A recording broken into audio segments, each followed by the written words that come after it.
me about it. Come on, let's talk about it. Change up the things you see. Open your mind to possibilities. Find your power, passion, and your purpose. You know it's time for you to walk in greatness. Let's murder mediocrity. Slay your goals, live out your dreams. Right now. Inspirational perspective. I could not just skip over the reason I wasn't with you all live over the last couple of weeks, because I was in Uganda, the Republic of Uganda. And let me tell you something, man. I had a fantastic, when I say fantastic, man, an absolutely fantastic time.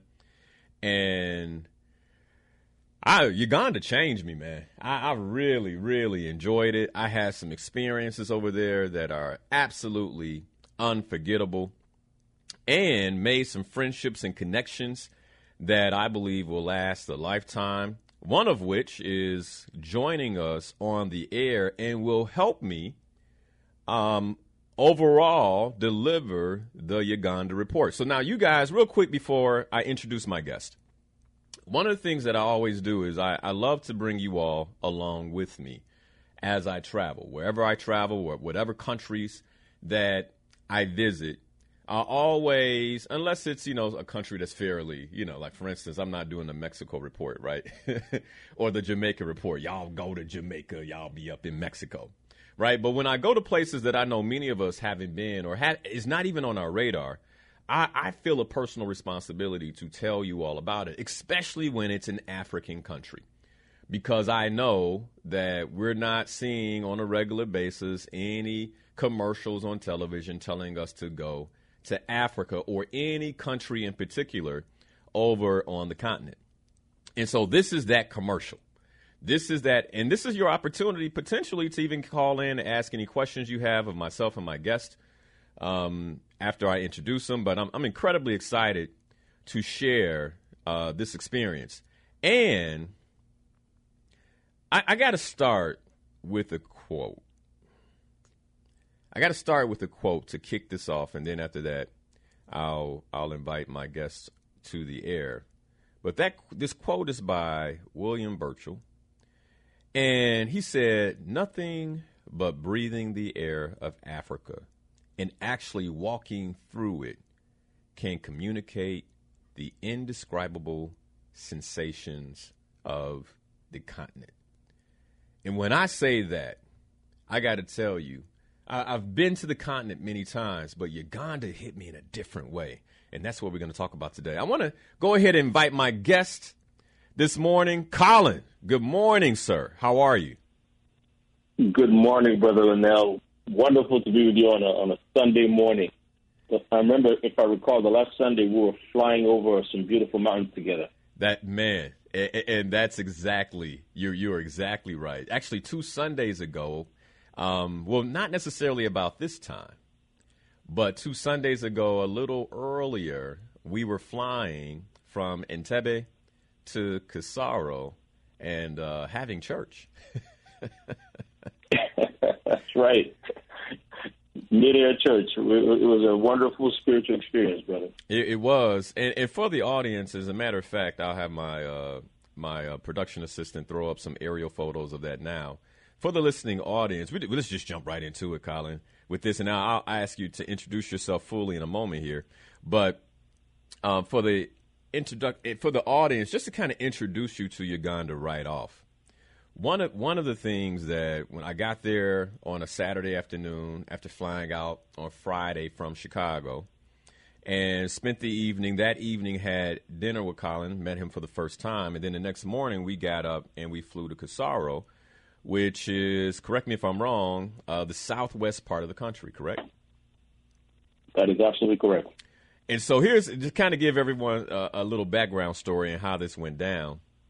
We're flying over this part of the country, and we're tired. We stayed up late having dinner, talking, getting connected.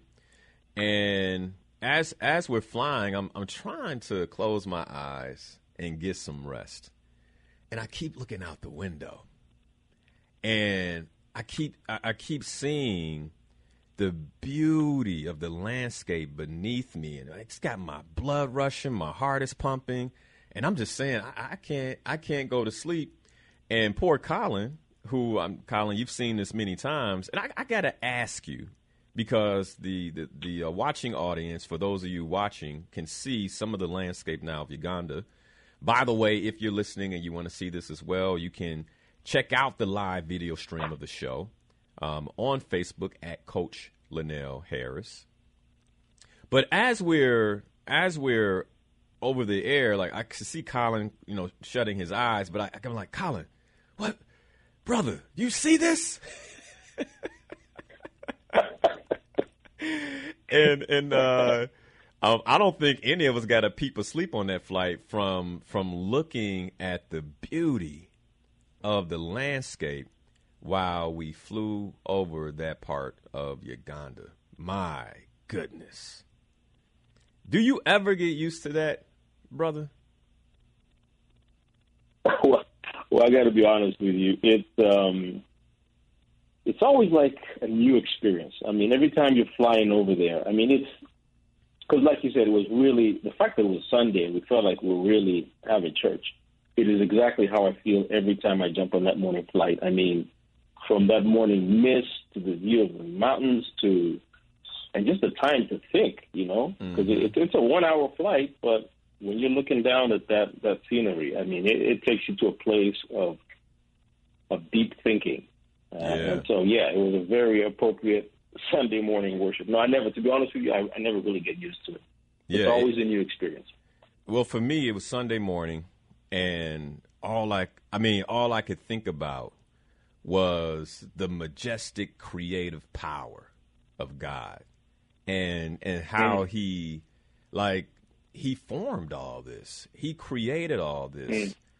And I mean, for me, it was church, man. I ended up putting on some gospel. I was listening to that as we flew over, and it was just a completely spiritual experience. And this is, by the way, how I began my Uganda experience and adventure. And so you can only imagine, to kick it off that way was absolutely amazing. Put up those aerial photos, those first two aerial photos again. Just so, for people to take that in one more time, those watching the stream.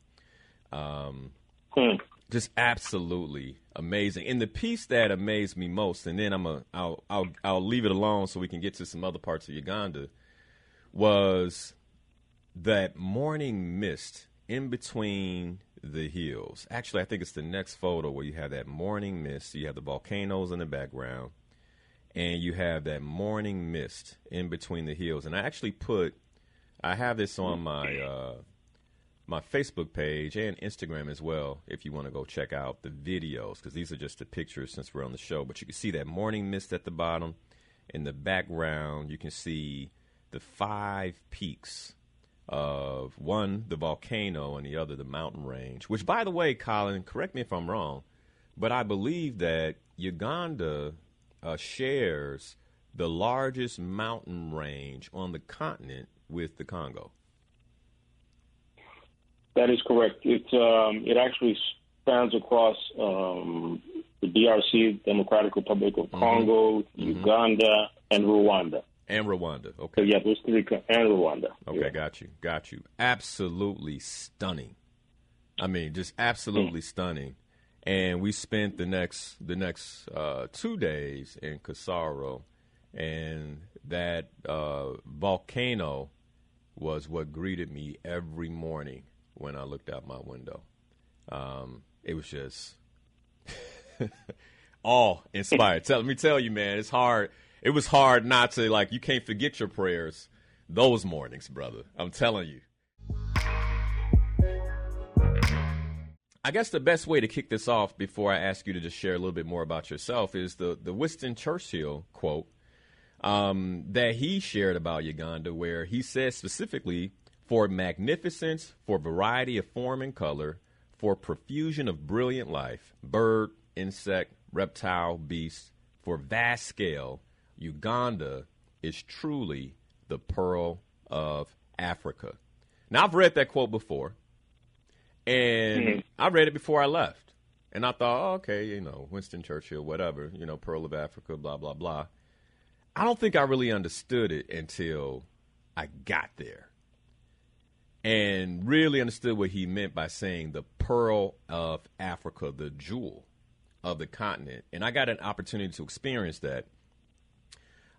So before we get into why many of us don't know this, because I definitely want to talk about that, because I believe it's intentional why we don't know this and why many of us haven't been. Can you tell us a little bit about yourself and who you are in the world? All right. Well, thank you. Once again, thank you, Brother Now, for inviting me to be on this show at a very special TV station show. I mean, you know, this is a place that has a lot of history, so I feel I'm on sacred, hallowed ground being on WVON. Yes, sir. So I'll first start by saying that it's an honor, because I know that the role it played in the civil rights struggle and you know, its foundation. So it's important to be here with you on this morning on a Sunday, in this time and this season. So a little bit about me. Colin Mohozi-Kachiza, Mohozi being my given African name. Colin was the name I was baptized with, and there's a story about that I'll share with you. Kachiza is my last name. That's the family surname. And I was born in a little village amongst the cattle-keeping peoples of southwestern Uganda, the area that you and I visited, very close to the gorilla highlands that you saw. And firstborn of a pastor. I'm a pastor's kid. Okay. I have 4 children, the grandson of a pastor. So you can see I miss the family business. I think my pastoring is in the world of tourism and teaching people about the beauty of the country and the Pearl of Africa. Well, brother, you ministered to me that Sunday morning. Let me tell you that. I think the ministering is still in me, man. That blessing never goes away. But yes, there was something in that part of the southwestern Uganda called the East African Revival Movement, and very similar to, you know, some of the revival that happened in, you know, as far back as the history of the AME Church. There was that revival kind of a fire. They call it the gentle wind of God that swept through that East African area. And so my grandfather, who was a chief in that part of southwestern Uganda, converted to Christianity, and that's what kind of set our family on the path of Christianity, because before that we were just traditional cattle keeping people. And so born in southwestern Uganda, 1974. My father, who was not yet a priest at the time, got a scholarship to study in Pasadena, Fuller Seminary, Pasadena. And so he bundled up his little family at the time, just me and my brother and little sister, and we moved to Pasadena, California. And so my early how old were years were in Pasadena. How old were you? I was I must have been around 10. About 10? Because I remember just joining. I didn't speak a word of English. And coming straight from a little village in southwestern Uganda, they threw me into a English as a second language class, I remember. And so I started coming home speaking a very strange language, which wasn't English. And it turns out most of my English as a second language fellow students were from Guatemala, Mexico. So I ended up speaking Spanish before English, man. Wow. I still speak Spanish today, and people get shocked, you know, because the accent is I can speak it with a very authentic accent. But yeah, that's a little side story. But yeah, 1974, jumped into elementary school until 1980 when Idi Amin was ousted, because what should have been a 2-year course for my parents ended up being exile because of his political beliefs and his religious beliefs. He couldn't go back to Uganda, and that's another dark chapter that we'll talk about. Yes. So fast forward, got back and then went back for college in a little liberal arts Christian college in Montecito called Westmont, and then later transferred to UCLA.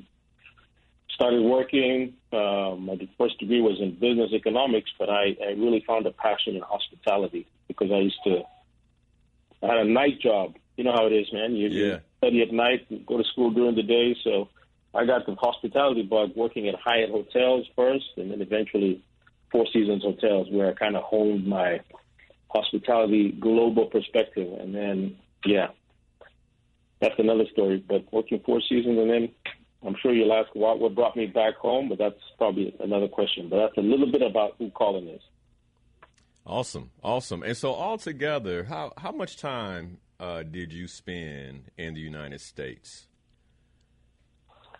Well, brother, I always say I did 2 tours of duty. So that first phase from 1974 to 1980 with my parents. Mm-hmm. And then went back to college in 1991 up to around 2010. Okay. So that whole period was, college, and then eventually got married and met a beautiful lady from Rwanda in Los Angeles, got married, had a little baby girl, and yeah, that was, so collectively you can see that's a huge chunk of my life. Yeah, so it's like about 25 years in the States, ultimately. So as a Ugandan, right, born in Uganda, having moved to the United States at 10 years old, and then spent 6 years, and then going back to Uganda, and then coming back again later for college and meeting your wife, who's Rwandan here. What did you learn about the United States during your time here? That's a very good question, brother. Mm-hmm. Learned a lot. It's kind of, you find yourself, finding yourself in a strange land, because it was very strange for me at the time. I remember my earliest memories were not being able to understand what people were saying. You just see lips moving that you can't really comprehend. So it gave me kind of a compassion for people who are immigrants, who have not, or being in a strange land. I think that's maybe where the foundations of my love for tourism and traveling the world came. But that was the early lesson. Of course, like any young black man living in America, I learned the ugliness of racism, of being identified, which was very strange for me because, remember, now I grew up in a small cattle-keeping community with my extended family. Very much, later on I learned that, a lot of people, a lot of kinsfolk in the South have that similar experience. You just grow up in a tight-knit family community where your identity is very, very secure. And you're thrown in this 1970s USA, which still definitely far from from evolving to a more just and racially just and equal society. So I learned very early on that I started identifying myself as different.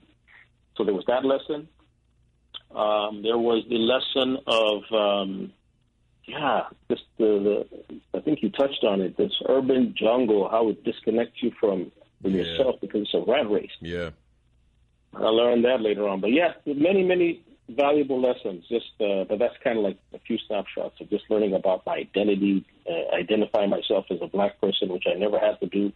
That empathy and for people who can't speak a certain language, and the thirst for connecting with other cultures. And yeah, I learned about myself too, about just what it is to be black in the world, man. It gives you a lot at a very young age. Something I want to point to really quickly is this learning of blackness, right?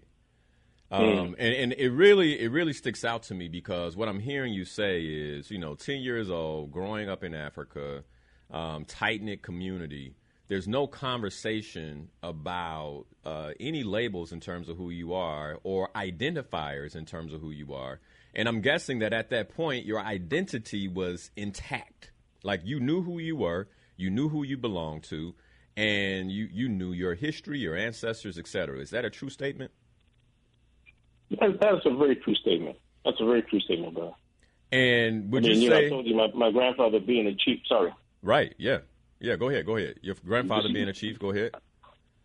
Being a chief and, having that history and that knowledge of, you can go back 2-3 generations. Yeah, so it was a confidence that I had, but I'd never really had to tap into it until that jarring experience of, hearing those names and watching things on TV and the playground conversations with other kids, you learn about this divide. Yeah. Yeah. Yeah. And so then you're moved to the United States and the context shifts. And I say the context because, like, there's a literal context shift. And that's where I'm learning from you. You were inserted into this race construct or this race story, because that's what it is. It really is a story in a context. And you were jarred by that. Absolutely, brother. It was, I remember going home and trying to explain to my parents, who were also a bit insensitive, because much as my father had been exposed to, reading about the civil rights movement, and he was a learned man in the sense that he had gone to university and college, but they couldn't understand how jarring, I mean, that's the right word, it is for a young person, black young man in a society like that, literally just thrown into it, how that could change your whole, so, it's the African thing, go back and be a man. Don't deal with that. Focus on your book. So, yeah, it does have its scars, and I think it's only later that I realized what that did, Yeah. Well, and I want to point that out because many of the listeners who, we grew up here, you not having the context of blackness and race, et cetera, you're jarred by it. And I think many of us who have lived here grew up in it and don't necessarily realize how much of an impact that has on our psyche, our ways of being, and our ability to step forward in our power. So I just really wanted to highlight that piece before we get into this deeper conversation about Uganda, et cetera, because I do think that's important. I think it's important for the listeners to really kind of like just hone in on that part of your experience in the United States of America, because it's the experience that many of us have called normal, which is not. And I really wanted to point that out. Now, Brother Colin, I have to say that if I were to poll most of my listeners, and this, let's say before I left, and I asked them if Uganda was a safe country, I think it'd probably be 50-50 in terms of those who said, I don't know about Uganda, and others who said, I'm guessing it's safe. I would say that the majority, 90%, wouldn't know for sure. Just wouldn't know for sure, right? And so I have to ask you for them. Of course, I've been there. I've seen Uganda, experienced Uganda for myself. Both, I would say, a great deal of the country from the capital city, Kampala, to Entebbe, down to Kisaro and Kasese and Kibale National Park and so on. I've seen, I would say, a fraction of the country, and I experienced safety. But let me ask you, is Uganda a safe country? Well, thank you for asking that, but I mean, you I'll preface my comments by saying, I think it's part of the tragedy of the big disconnect in communication, in the narrative, and I think that's, I'm sure that's something we'll talk about a bit later. But no, to answer your question, I think you experienced it. Uganda is a safe country. Oh, yeah. It is as safe as any place in the world. It's got its challenges, of course, like any other place in the world. But, I mean, just imagine we hosted what they call the Commonwealth Heads of Government meeting. It's a big, Uganda, part of our history, we were, part of the British Empire. So there's a time when the Queen of England was the head of, the colony of Uganda at the time, or protectorate, not a full colony. So she came to attend in 2007, I think it was, this big Commonwealth Heads of Government meeting. And if it's good enough for the Queen, then it must be good enough for most people. The Queen of England said, right. It's a pretty safe place. I mean, it's you sensed it yourself. It's just we had a rough history. I mean, when you talk of Idi Amin and those early years of 1980, when we went back to 1986 until the current leadership took over, it was a very tumultuous time in our history, and I think there's still a bit of a hangover. When people hear Uganda, they associate it with Idi Amin, thanks to all the Hollywood movies about, the big dictator. Mm-hmm. So those things are important. It sticks, that brand is what sticks in people's minds, but also the underlying fact of a disconnecting in our narrative and our storytelling. Yeah, and by the way, I did some research on this just to get the facts. And one, I experienced it, but two, I did the research. And Uganda is ranked one of the safest countries on the continent of Africa. So 54 different countries is ranked in the top 10 in terms of safety that people will experience. And so it's interesting because I often think that you're right. The history of Uganda is what most people remember. As a matter of fact, even when I was posting to social media, I got a reply from one person who said, hey, isn't that the country where they had the hostage situation with that dictator, et cetera, et cetera, et cetera? And like that's what they remembered, right? All the way from the 70s, actually 1976. Which is, that's 45 years ago, going on 46 years ago, but it's still a part of the narrative that many people have for Uganda. I got to ask you, why do you believe, the perception of Uganda has been, and when I say negative globally, I want to be very, very cautious saying that. Because one of the things that I experienced in Kampala was that David Anderson, who was with me as well, and then we had a few other African-American entrepreneurs that joined us who are definitely diving into business ventures in Uganda, which we're going to talk a lot about, the investment opportunities in Uganda in the second hour. But outside of us, right, there were no other African-Americans there. As a matter of fact, I ran into one Texan, and everyone else was European, right? And so Europeans seem to have a very clear take on Uganda and the safety of Uganda, right? They move around with really no fear. But for some reason, Americans, we don't catch that narrative. And so you haven't been in the States. What do you believe the perception? Why do you believe the perception of Uganda is this way in the States in particular? Right, because I can't necessarily say that for Europe because, I met people from France, from Britain, from Spain, from Belgium. I met people from all over the EU. But one Texan and, of course, the African Americans that were a part of my group. What do you believe why does this perception persist?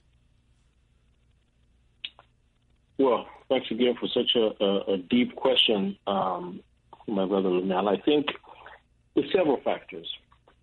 Without harping on, some of the negative histories that we know cause this division, especially within what I call the African American, not just a community, man. You and I had that discussion. 40 million people, I think, stops being a community. That's a nation. That's a nation in a sense. Right. With that kind of spending power, we know how black folk travel and see the world. But I think it goes to, of course, there's the overarching poor branding, poor messaging, distorted narratives, unhealthy association with our history, like you said. And we don't control our own voice and narrative. And I think that is a lesson that we need to learn, particularly from our kinsfolk in the USA. You look at where you are right now, Midway Broadcasting, under the very able leadership of Melody Span Cooper and people like her who've taken control of media. Media is very powerful. Yeah. And when you don't have a voice, brother, the voice, the message that goes out to America is exactly what you're saying. It's Uganda's history. It's this poor banana republic that, people are always fighting civil wars and tribal wars. And so all this reinforced message sends the wrong message. And unfortunately, it sends it even more within our community. When I say our, you know what I'm talking about, within our community. There's that missing nexus of what we're doing right now, having a real honest conversation. So there is that. And there is the traditionally most tour operators, as you know, have been owned by Europeans. Yeah, yeah. They kind of owned that space of Africa because of the colonial history. So they're comfortable going back to what they owned, in a sense. That's where the source markets are. That makes sense. UK, it's Germany. And America never really colonized, directly. So it didn't really have that history. It's just now that a lot of the tour operators are, unfortunately, owned by people who aren't black. Let me just say that very frankly. And so there is no connection in that sense. There's a broader American story of not having a history, and people just kind of go on their own, not in a very, deliberate way. And then there's within the African American community, like you said, it was rare that when we were at that lodge and we saw that couple from Texas. I mean, that was a relief for me. I was like, that one couple. That was in Kasese, right? Near. Yeah, that was in Kasese. Yeah, right there, Chambura. Chambura Lodge, right. Yeah. So, I think it's the messaging. I think it's not controlling our own story in a sense that we can talk to where we want to talk. So, some of it is our fault, and I take a lot of responsibility. Having worked for government, the agency that's supposed to market the country, it was because of our limited budget, sometimes we couldn't tell the story the way we wanted to. And I think movies don't help either, Brother Linnell. When all the movies written about Uganda are about Idi Amin and the story of Idi Amin, and nothing new coming out of Uganda and out of Africa.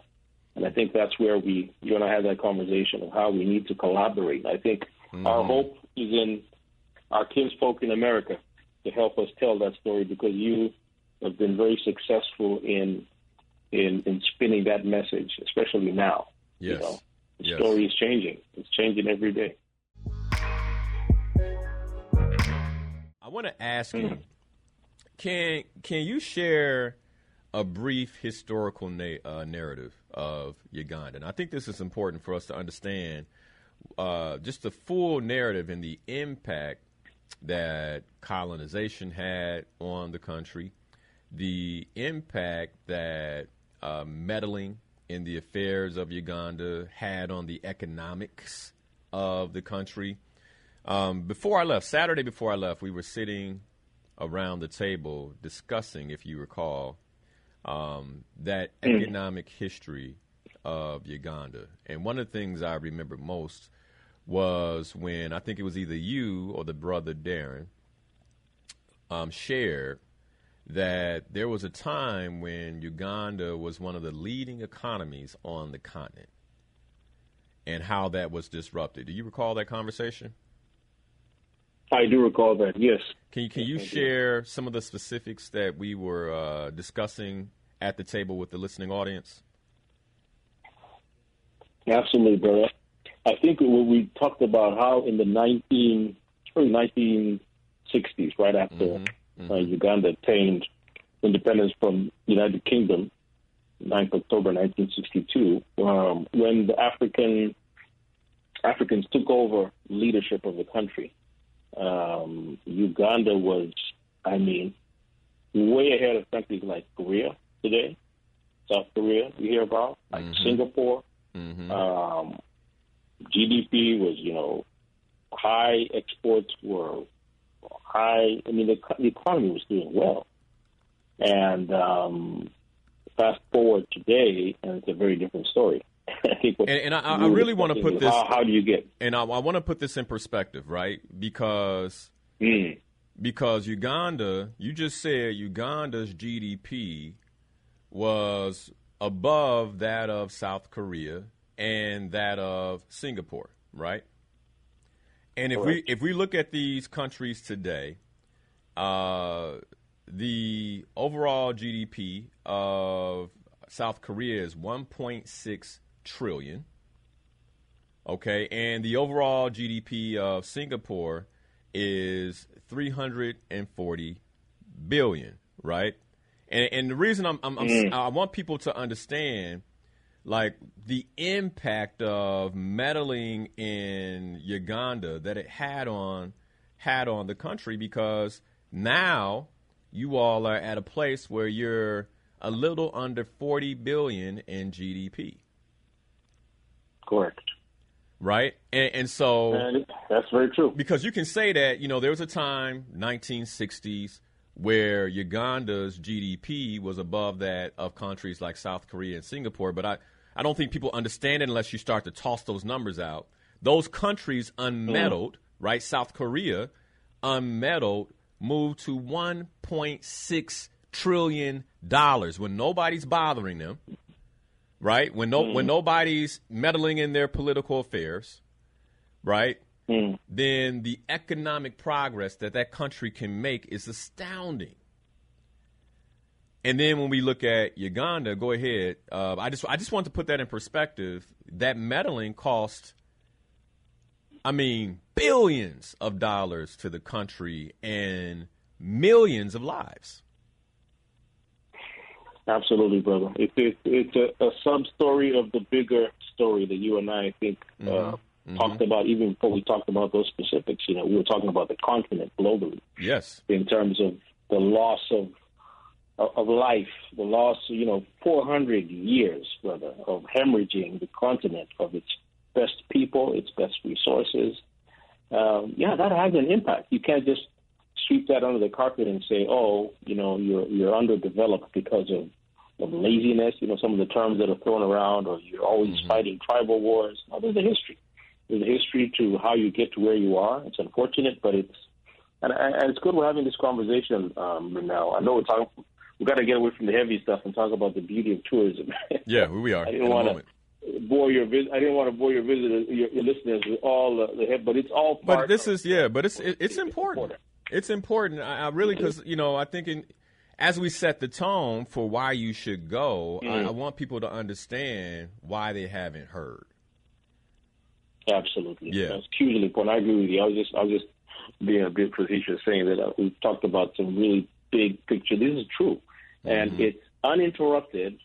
In 1962, we would have been on a path very similar, if not ahead of, countries like South Korea and Singapore. That's right. But, poor leadership, you ask yourself, how does an Idi Amin become the president of Uganda? How does a Mobutu become the president of Congo? How do all these actors become, and the simple story is, you were disorganized countries and you were fighting your tribal wars. No, there's a very deeper reason. And as we know now, looking at countries like Libya and Iraq and all these places, there's a reason why these people become why they become.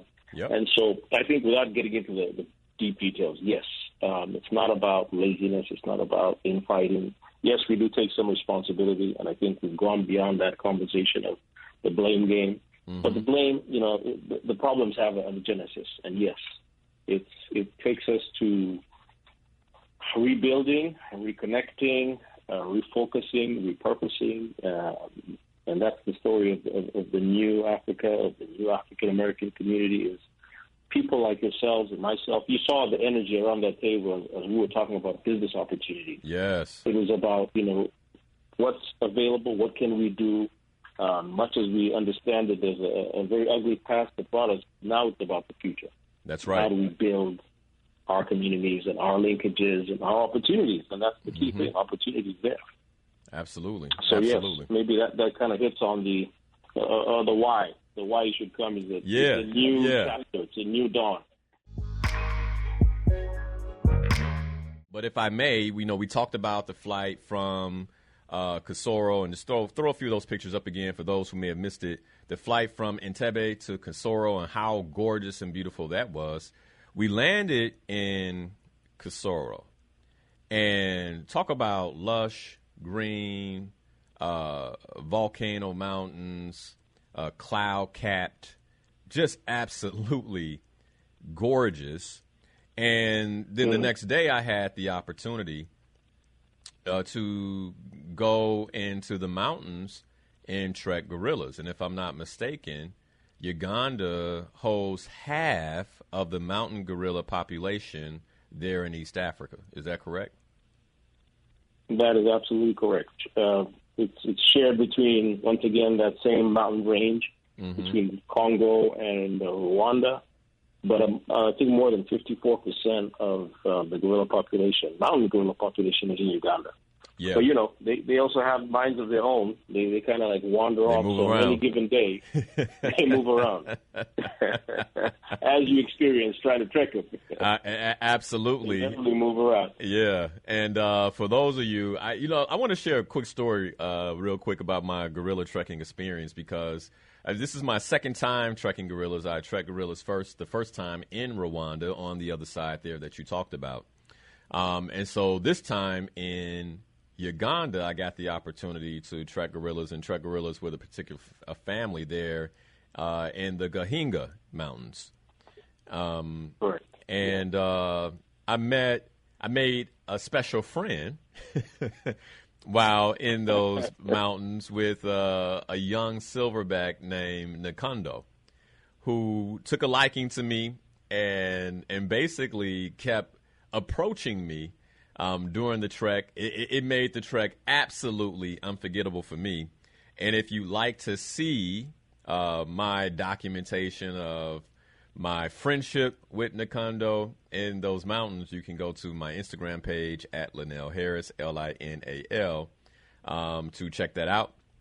You can also check it out on my Facebook page as well, at LinalHarris, where I share a quick 60-second video of that encounter. I want to throw that out there, but gorillas, man, are spiritual, and it's something that I really want us, because as African Americans, we can sometimes be a little skittish when it comes to nature. I think it's an African thing, Linnell. I tell you, many Ugandans, you'll be amazed how many Ugandans have not gone. I asked. Gorillas in their own backyard. I actually asked. As a matter of fact, when I was at the hotel, I was asking one of the young ladies. She was cleaning my room, and I said, she was like, "Welcome back, sir." I'm like, "Thank you." She's like, "Yes, where did you go?" I said, "I went to track the gorillas." She said, "Oh, no, oh, no, oh, no." It's like, absolutely not. Right? So I guess you're right. It's not just African Americans, but, in many ways, it's incredibly safe. And I don't know if you have stats or anything like that on gorilla trekking, but I've never known of anyone to be hurt or harmed by a gorilla. Have you? None whatsoever. Gorillas are completely, as long as you know the rules of engagement, you remember the briefing we got, when they tell you exactly what to do, what not to do. But they are, gorillas are peaceful giants, very humble giants, and those are the habituated ones. Remember, we talked about right experiences. Yeah, right. You can actually watch the whole habituation, but habituated gorillas in that part of Burundi have all been through, familiarization with human interaction, so they're not violent. The only time they get violent is when they're poached. Because like us, they have a memory. When they're young ones, and some of their families are killed by poachers who take their parts to, China and Asia and other parts of the world to trade on the global market. Yeah, but that's been curbed. I think that's where the government has been very, very firm on the value of mountain gorillas and the value of the communities, teaching them what the value of tourism is. Taking a lot of those people you saw, Brother now, who were rangers and guides, were ex-poachers who've actually been converted to understand that, this is the value of these animals. Beautiful. And yeah, I got a chance to meet quite a few of them. They supported us on our trek, actually tracking those gorillas and helping us get to where we needed to go, to see them and encounter them. And it's an absolutely beautiful experience. One of the things that you can do in Uganda. Now, the other thing that you all have, how many national parks where people can do safari do you have in Uganda?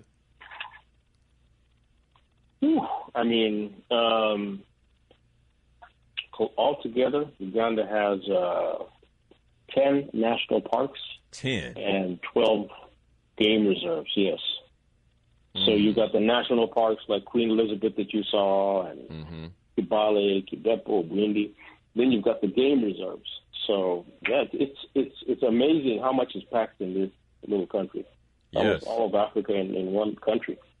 And if I'm not mistaken, you all have, I know in Queen Elizabeth you have the big four, but in the other parks like Murchison Falls, et cetera, you have the big five. Yes, we do. And we like our claim to fame is you got the big five, the lion, leopard, the rhino, the bush elephant, African bush elephant, the buffaloes that you and I saw, the Cape buffalo, African buffalo. And then you got the two other big ones, which is the mountain gorillas and the chimpanzees. So, let's call it the big seven. Wow, there you go. Yeah, yeah. And you can also chimpanzee trek, and you can also go on a golden monkey tour where you see different monkeys. I know for us, we had the unique opportunity to actually encounter a leopard there on safari, which is very, very difficult to do for anyone who's familiar with safaris. Leopards are special. Yeah, incredibly. They know how to stay away from people. Let's put it like that. And so we had that opportunity. Water bucks, and you named a few of the others, but he's throwing some pictures up here, and I just wanted to name them. But beautiful, beautiful animals, and an opportunity to see these. As a matter of fact, in Uganda, I saw something on safari I had never seen before, and that was hippos, who were more so isolated and away from the water. And that was a first. I remember that. Yeah, that was a first for me to actually see that. A hippo walking through the savannah alone, and of course our guide and ranger explained to us what that was about. But man, just so many different opportunities in Uganda with the parks. And as a matter of fact, if a person doesn't want to fly, let's say southwest or far outside of Kampala, there are parks that are very nearby. That is correct. Yeah, that's correct. 2 hours outside of the main cities. Yeah, that they can check out, and sanctuaries. I believe a rhino sanctuary. That's about 2 hours. Yeah, outside of Kampala. 2 hours out. Yeah. So you have the safaris. The other thing that I wanted to just kind of share that many people likely listening don't know that Uganda is known for, and very, very, very unique to Uganda, is that Uganda is the source of the Nile. The Nile begins in Uganda. That is absolutely true. The longest river, the source of the longest river, the Nile, begins in Uganda. In that place, Jinja, where unfortunately didn't make it, but we'll do that next time. Oh, yeah. Oh, and you know I got to do that next time. I know they have white water rafting there, and based on my research, correct me if I'm wrong, but Jinja is the location, like the top white water rafting location, in the world. It is. I would not doubt that fact, but it's an incredible. I mean, the different levels of that white water rafting, but many people have said it's probably the best white water rafting experience they've ever had. And these are very seasoned people who've been around the world, so I would not doubt that statistic whatsoever. Yeah, absolutely. So, so many different things to see in Uganda. But the other thing is that, and we kind of covered this right before we went to break, that Uganda also has something very special in that it is, real quick, let me go to this, because what people are looking at right now is a crater. This is a volcanic crater.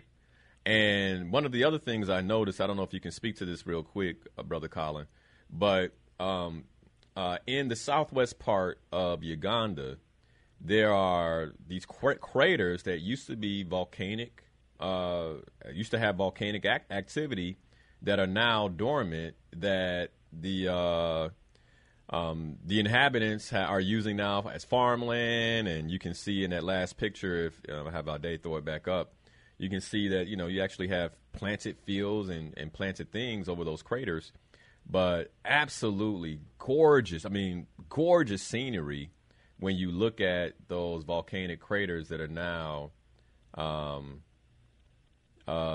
fields, really farmland.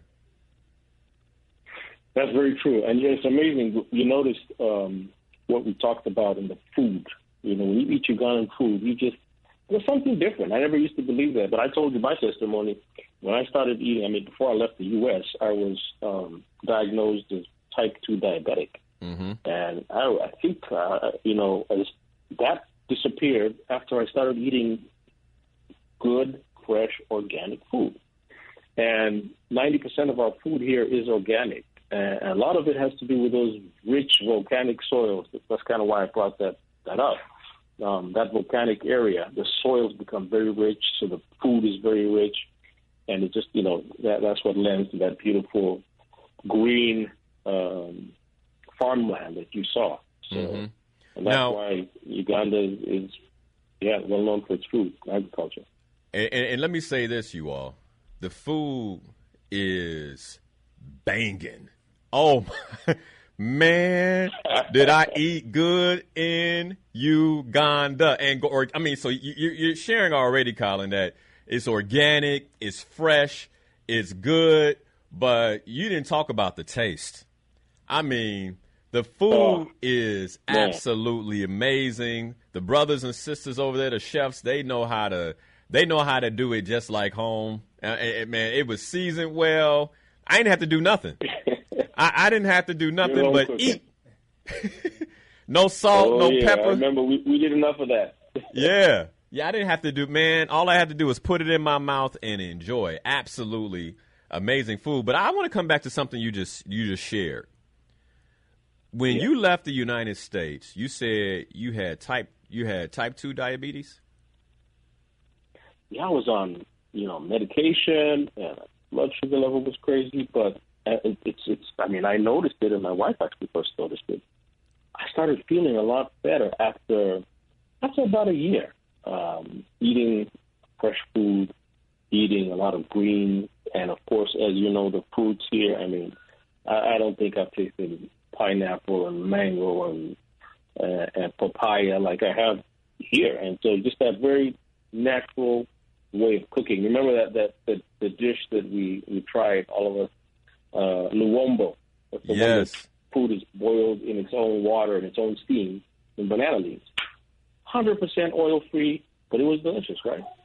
And phenomenal. That is phenomenal. Is right. And so that's my testimony, brother. I can really testify that a change of diet, and we all know that's something in our community that diet is a big part of many of our health challenges. But I can testify here on your show that when I changed my diet, it changed my life. It changed the way I felt, and I started getting off the medication. After a while, I just weaned myself off the insulin. And as you can see, maybe you can testify, I'm pretty healthy looking 52-year-old man. Yep. Because of eating well and living well. Yep.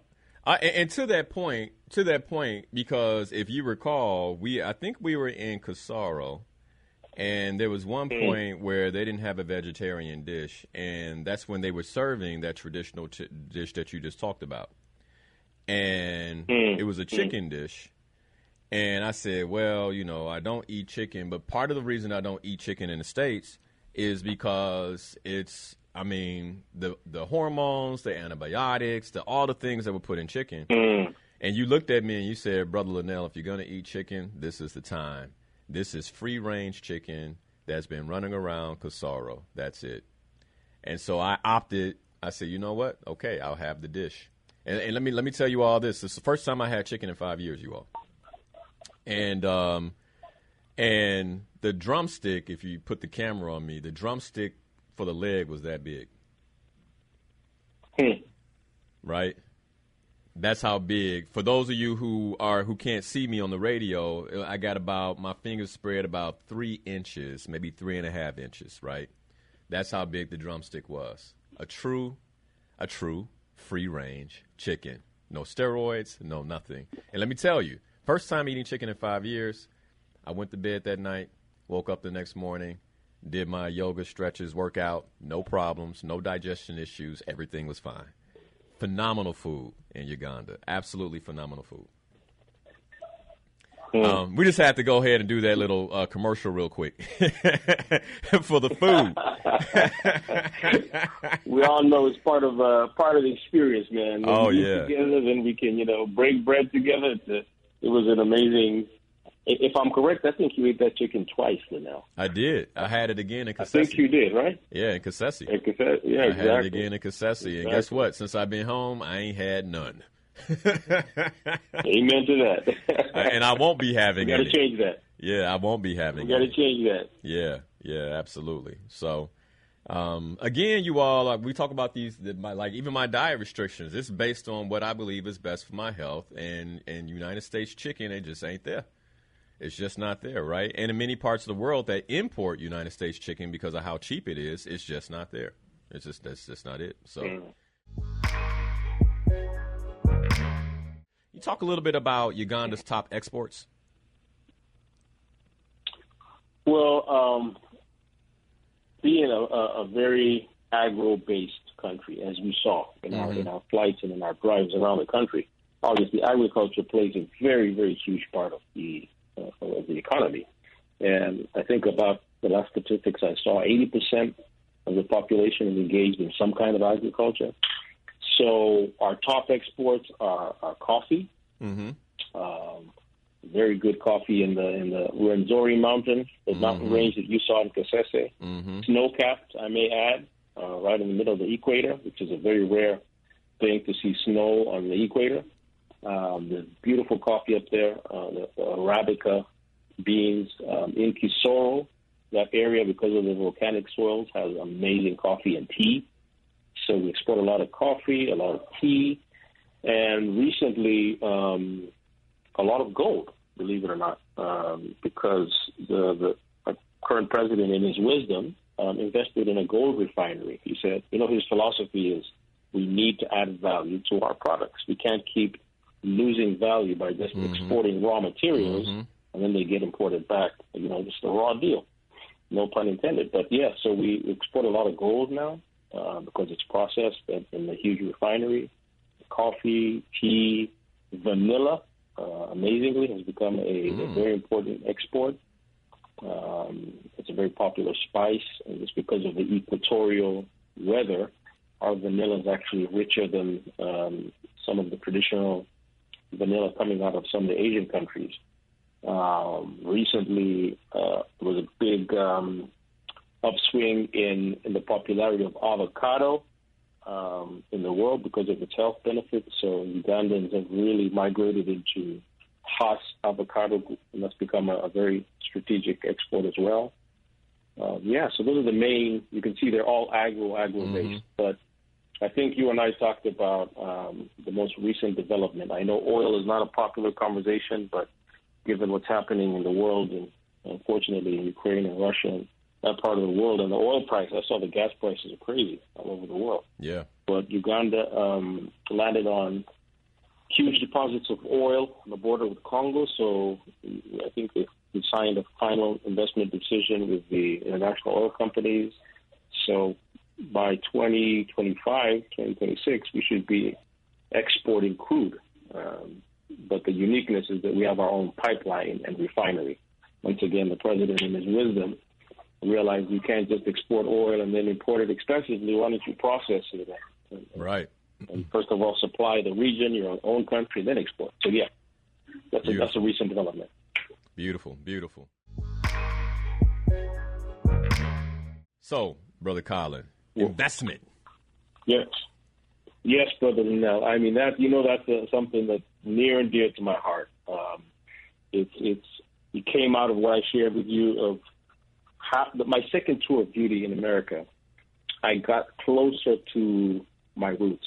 And when I say my roots, I mean African-American community. And I really began to dig deep into the bonds that we have, the shared history. There was a sister called Ola Washington, who was a professor of African-American history, who reintroduced me to the readings and the writings of African-American writers. And so that inspired me. And now coming back and seeing the opportunity and seeing where we could work together, that takes us to, what's available in agro processing. We all know the history African Americans have had in building American manufacturing agro base. And now you see here we are on the continent with all these products that we've been exporting as raw material. And I talked about coffee, I talked about tea, I talked about, vanilla. We've been hemorrhaging value exporting raw materials. So the drive has to be adding value, meaning processing things locally, not just for the global markets, but even for within Africa. I mean, Congo next door imports 70% of its food from Europe. Wow. Everything from milk to meats to just because of no linkages and not being able to process our goods, service ourselves, and then whatever's left we can export. I talked about coffee. Right now, you'd be amazed to know that we still export green bean coffee to Europe, to the USA. So can you imagine if we created our own brand that we could actually, Maurice was saying about wealth, and I mean, that's wealth right there. Coffee is the second highest traded commodity in the world after oil. That's right. That's gold. Processing our minerals. We had a deep conversation about that, you and I, about gold and diamonds and coltan, which is a hugely important component in lithium batteries and cell phone technology. So it's all here. All I can say is to our brothers and sisters in the diaspora is welcome home. And the door's open. Uganda's open for business. Africa's open for business. We have to break past that, that narrative that has been imposed upon us about fear and staying away from each other. And I think it's only that's the beauty of traveling, because you come here to travel and see maybe gorillas, which is beautiful, and the animals, but then you leave with a renewed sense of connectivity to people, to opportunities. And I think that is the value. And that's why I really appreciate you, Brother Linal, because, you dig deep or take it beyond just a travel experience. It's transformational travel. And I think that's the operative word. We need to transform our thinking, our mindsets, to not just come in and see animals, but talk about what we can do together as a people. Absolutely. And I think this here is, I believe, the answer for the diaspora. The opportunities that are on the continent, and those of us who have the education, the ability, the means, the resource, and the financial ability to invest. When I look at Uganda, and I'm just going to put it like this, right? I mean, opening a bank account in Uganda, easy, right? I saw it happening right in front of me. The opportunity to invest in Uganda, easy.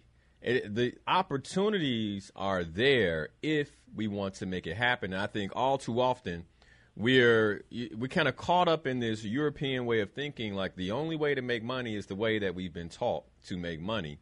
Go to work, get the job, or to invest in the traditional investment vehicles. And there's so much opportunity on the continent. Everywhere I have gone, I have seen these opportunities. But let me say this, Brother Colin. I have never seen, and I was telling my wife this, I have never seen the openness to investment and the level of investment opportunity like I've seen in Uganda. Like it is there. It is there for the partnership. It is there for the investing.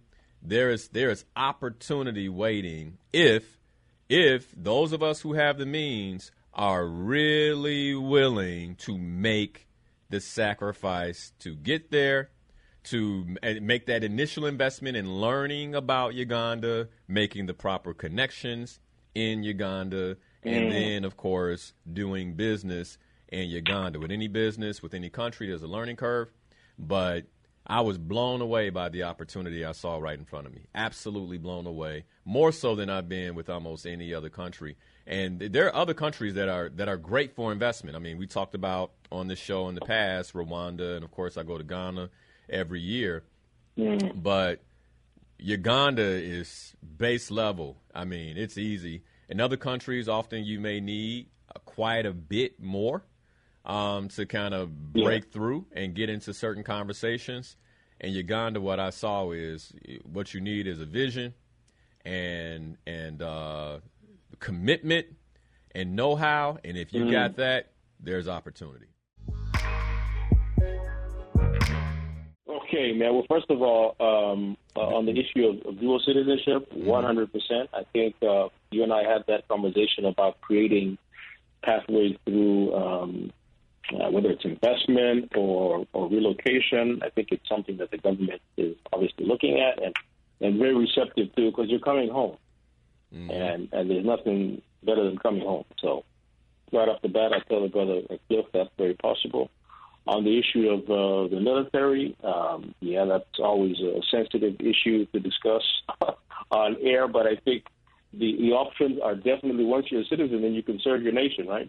That's right. So that's another clear pathway. And nobody can ever refuse that high level of service. I love deep respect for the military and people who serve. So, as you know, we're surrounded by a lot of that here, Linal, as you saw. And that's something that you can discuss with the brother and others who may be interested.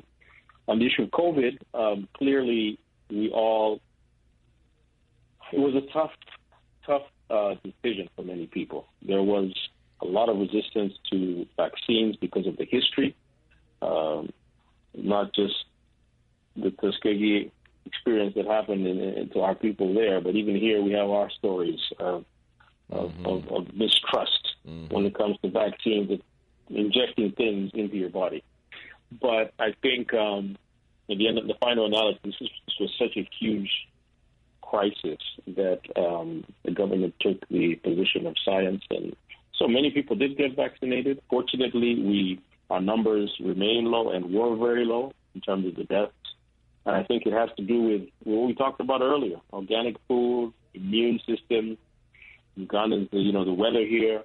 So Africa in general, but Uganda particularly, wasn't hit as hard. So that's right. Many people, opted not to do the vaccine, and are still healthy. So thank God that we may be saved more by our nature than by this artificial science. But I'm not one to discourage people from vaccines, because this was a huge game changer in many ways, and a lot of people died. So Yep. I completely agree. I believe it's a personal choice. And one of the things that just in my research, I believe the continent overall, the vaccine rate on the continent was 5%. So 5% of individuals on the continent of Africa received the vaccine. Of course, those numbers would vary when you look country by country in terms of percentage, right? That's right. But again, I believe that it's the food in Africa. I mean, the organic food that our brothers and sisters are eating over there, but also the free access to vitamin D. We sure got enough of that, man. Oh, we got our yeah. fair share of vitamin D. Absolutely. That sun on your face. There's something special about that. And unfortunately, here in the States, we don't get out the way we should. We're not always in the sun that way, and moving around with nature and eating organically. And so despite the vaccine rate in Africa, I think that what came across is that when people are eating well and moving and exercising, most of the people that I saw in Uganda were fit. As a matter of fact, let me tell this story real quick before we close out, Colin. Man, so I pride myself on being in shape, and you know this, brother, having spent some time with me. Oh, yeah. And so when we were leaving Chimboro Lodge, a bit outside of Kasese, the young brother came down to get my bags, and he insisted on taking both of my big bags, one that held my camera and all my video equipment, and then the other with my clothes. They averaged about 45 pounds apiece. And, brother, when I tell you he put one of those bags, and by the way, he's smaller than me. I got to have about 20 pounds on this young man, okay? He tucked one bag under his arm and put the other bag on top of his head and walked up those steps behind me. And we're, the altitude there is a little different, right? So I was walking up the steps, and I get to the top of the steps, and I got some breathing going on. Not bad, but I'm breathing. I'm noticing my breath. It ain't bogus, but I'm noticing it. And this young brother behind me carrying my bags moves right past me, and I don't think his pulse rate went up. He didn't break a sweat. I remember that. I mean, the strength. Those were some steep stairs. I remember. The strength. And these are our brothers and sisters on the continent, man. I mean, strong and well. And I think we saw the impact of that with how they handle COVID-19. So it was a great question. True. Uganda, I think the last time I saw, is the youngest population in the world. That's right. Got almost 70-80% of our population is under 30. So this is a young generation. And even across the board in Africa, I think it's a much younger population.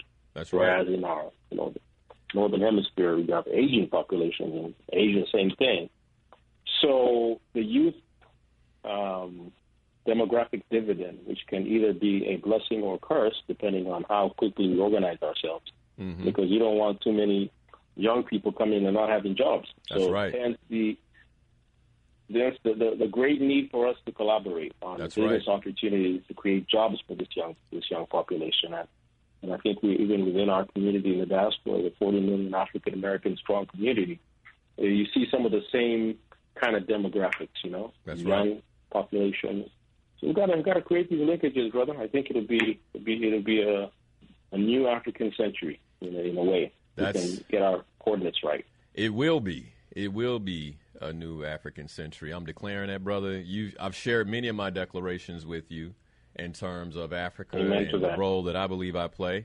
And I just want to thank you for being on the show today, taking time out of your day, and sharing with us so openly, vulnerably, and genuinely about your homeland there, Uganda. God bless you, brother. I'm looking forward to seeing you soon again. And thank you. Thank you so much for your time. Hey, my inspired peoples. LinalHarris here, certified ontological coach and trainer. I'm so excited that you're watching the channel. By the way, did you know you can catch the show live at 7 a.m. to 9 a.m. every Sunday morning? You can. All you have to do is go to my Facebook stream, Coach LinalHarris, catch the stream live, or you can listen to the radio show via iHeart at WVON 1690 AM. But since you're here, if you love the content, I ask that you share it, like this particular video, and subscribe to the channel. I hope you're having a great day.